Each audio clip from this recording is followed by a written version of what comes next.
Thank you. Thank you very much. So, thank you for coming this morning. I'm going to talk a little bit about protected amino acids in general and then get into some specifics on research. As the lady mentioned, my name's David Casper. I also want to introduce Jamie Williams, who is our Chief Operating Officer, and Miss Selena Shang, that's back here. She's the Vice President and person I report to.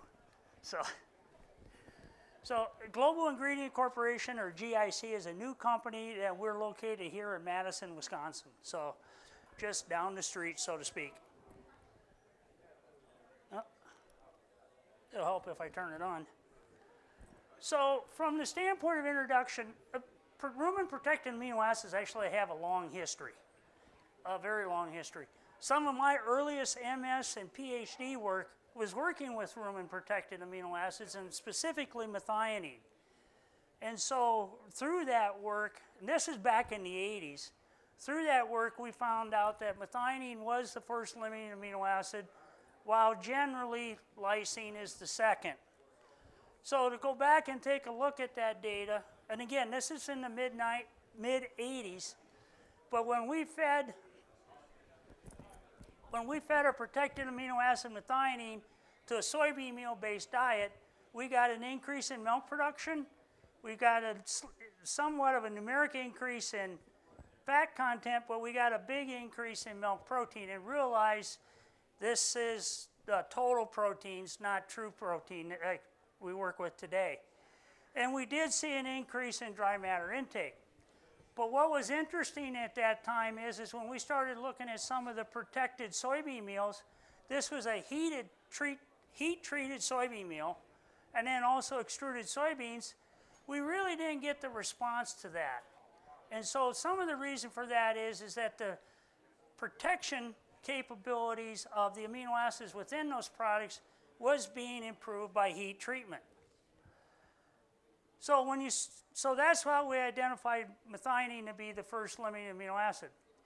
Now, there's more recent work that shows that histidine and arginine may also be limiting. In fact, in the mid-90s, we had done a lot of work looking at arginine as a potential limiting amino acid, and there is some good biochemical reasons for that. Actually, arginine is what we call a secretagogue for growth hormone. So part of the reason we're getting a response in milk production with arginine is actually through the growth hormone mechanism. However, if you go through the scientific literature, you can actually find references that cite all 10 amino acids as potential limiting, depending upon the situation that you're in. So given the right feed ingredients or the right feeding situation, you can almost have any one of these 10 essential amino acids being limiting. What's also interesting for someone like myself who's been around for 30 plus years is that some products have come and gone on the marketplace, and really why did they leave the market is that the protection schemes were not working as well as they thought they were, and so they were removed from the market. So we found out in the 80s that methionine and lysine were the limiting amino acids. Then we started taking a look at, well, what could feed ingredients be a supply of amino acids? And so in the 90s, we started finding that like a combination of corn gluten feed or corn gluten meal and blood meal would give us a big response in milk production.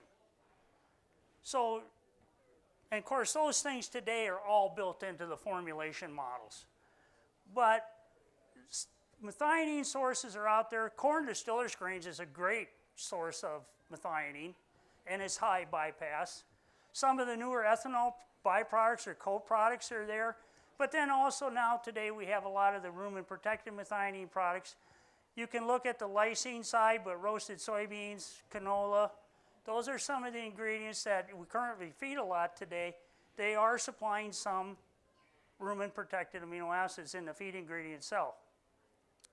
The other point to keep in mind is that the rumen microbial protein supply is also a very good source of amino acids for the cow. However, if you go back and look at the data I was showing you in the 80s, milk production today is vastly improved over what we got in the 80s. So that's why these things now won't necessarily meet the total requirement that the cow has. And so we do have to feed the rumen-protected products. So in the marketplace, there is a lot of ways to protect these amino acids. There are such techniques as protein encapsulation.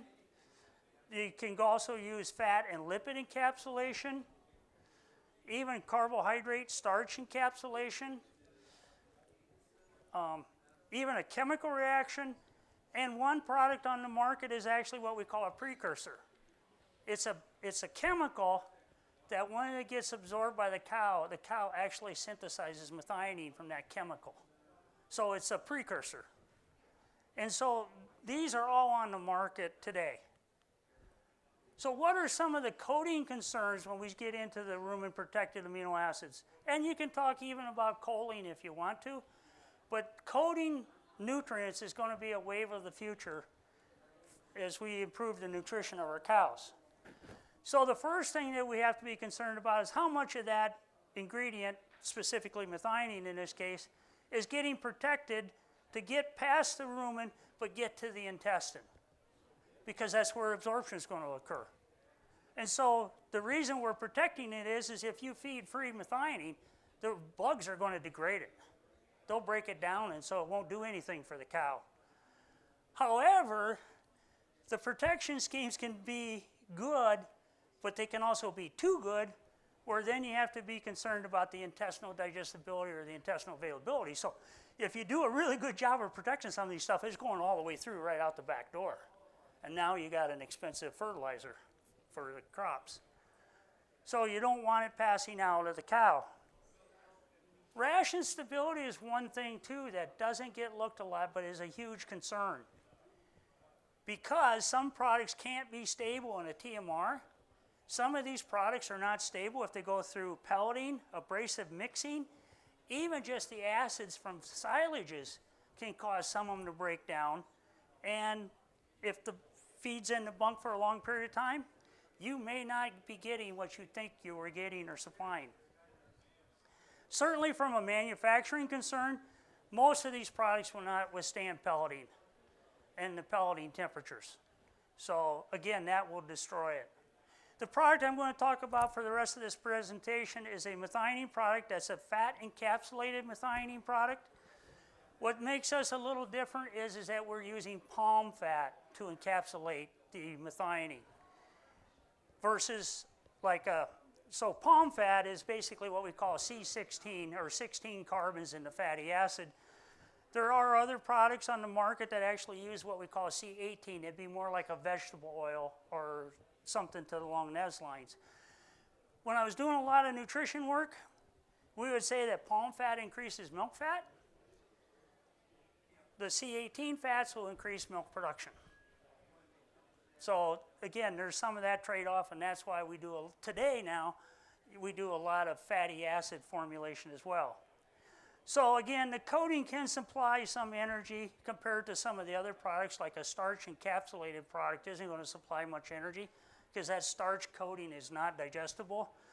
But then again, realize when we're feeding 15 to 30 grams of this, we're really not supplying a lot of fatty acids. So it's a minor point, more of an academic point, really. So on our research for our product, we stepped into the lab first, and we used what I call the in vitro ANCOM gas production system. This is a rumen fermentation type system. The rumen fluid is actually coming from 2 lactating dairy cows. We collected that fluid 2 to 4 hours after feeding. In the bottle, we had 2 grams of a TMR, and then we added 200 mils of buffer and 50 mils of rumen fluid. We followed this for a 30-hour digestion time. It got replicated, etc. And actually, to get dry matter digestibility, I used centrifugation. We actually centrifuged that whole bottle down to get the residues. So the products we evaluated were 3, was our methionine, and you can see the crude protein levels here. The methionine concentration in these products And then methionine is a percent of crude protein, which is usually what the programs are balancing on, is the methionine is a percent of crude protein. And again, you can see that we're fairly similar here to other products on the market. So from the standpoint of the in vitro system here, this is what I call the ANCOM in vitro system. It actually measures the rate and extent of digestion. So any of you that send samples off to like Dairyland Labs for fermentrix, exact same thing, exact same thing. So we get these curves via radio frequency to the computer. Again, when we start looking at the products, there's no difference in the what we call the asymptote, or how high that curve is going to get. And I got a slide up next that'll show this. But our digestion rates are fairly similar, which is what you want, because you don't want any of these products breaking down in the rumen, or otherwise you're going to affect digestion. The lag time, how fast does the fermentation get started, was actually a bit lower with our product compared to some of the other products. Gas production in milliliters, essentially the same, except for this product was kind of low. And then gas per 100 milligrams of dry matter, which is just another fancy way of calculating. But again, one of the competitor products was slightly lower, which means that is having some inhibition on fermentation in the rumen, when it really shouldn't be. So again, this is what the gas curves look like. So this gives you the rate and extent of digestion. Again, all the products are basically similar. Basically similar. Now, I also did test the pH coming out of here. We've seen some differences in rumen ammonia concentration. These two products were a little bit lower than ours. Total VFA production was similar, except for the B product was higher in total VFAs. So again, that may indicate some potential breakdown of the product because it's influencing fermentation. But we didn't dig any deeper than that. And then those changes had some minor nuances on the individual VFA production in this system. But they're really pretty small differences. The one thing I was happy about this system is my standard errors are very, very tight, very repeatable. Now, the problem with the ANCOM system is it's not acceptable for measuring intestinal digestibility. What was really interesting is when we started looking at the post in vitro fermentation, we could still see the little pearls and the pellets in the bottom of the bottle. So we're not going to be able to get a good representative sample in order to send that off after doing intestinal digestibility. So we went back to the rumen cannulated cow. We did what we call the in situ or Dacron bag studies. We incubated these in 2 cows for 16 hours with 5 bags per time point. And then we rotated the cows. And then when these samples came out, we followed by what we pepsin hydrochloric acid, which is a way to mimic intestinal digestibility. So this is a laboratory method to measure intestinal digestibility. Then we combined 2 bags for amino acid analysis because you're dealing with small amounts. So in order to have enough material for the Dairyland Labs to analyze through the amino acid analyzer, we combined 2 bags for each time point and then sent them off to the lab. So if you put all this data together, what we're really finding is that the dry matter digestibility out of the ANCOM system for these 2 products compared to ours was a little bit higher. Again, it could indicate some product breakdown, but we didn't go any further than this.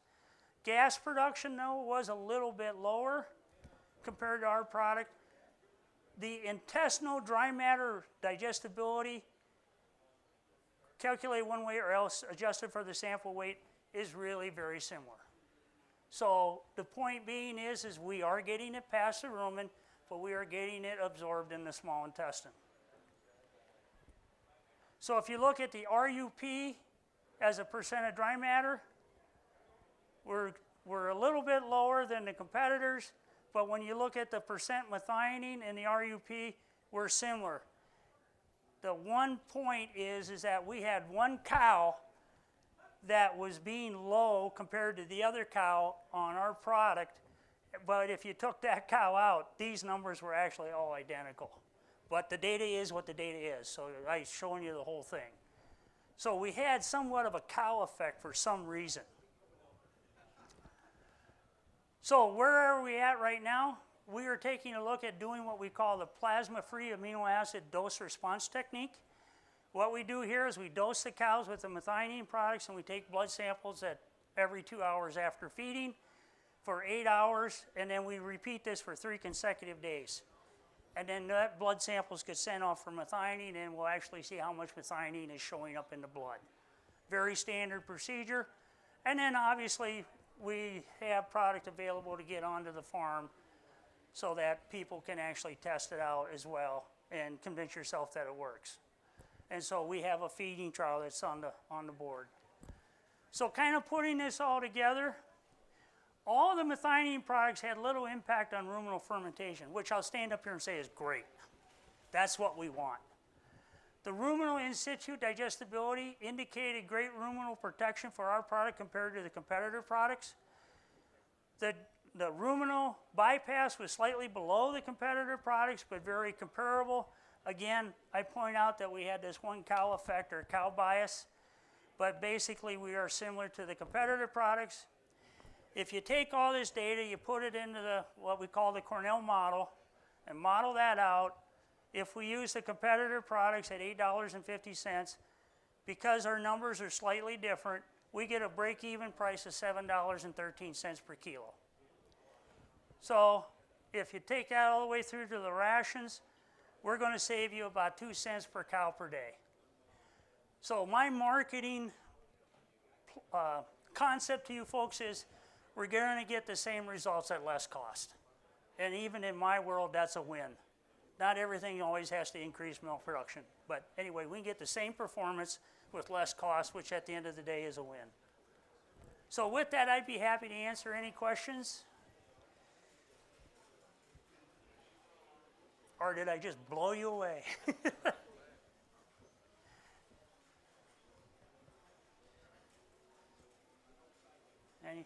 Any questions? If not, I thank you for coming.